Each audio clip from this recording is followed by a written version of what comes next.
అమ్మా నీ రుణము నేనెట్టా తీర్చేది, తల్లి నీ ప్రేమను ఎంతని వర్ణించేది.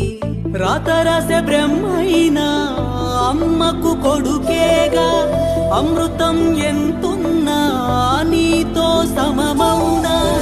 అమ్మా నీ త్యాగం చెరగని చరితేనమ్మా, 9 నెలలు మోసినావు,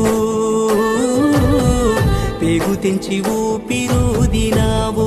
అమ్మా బాధలన్నీ గుండెలో దాచినావు, నన్ను కని మురిసిపోయినావు. అమ్మా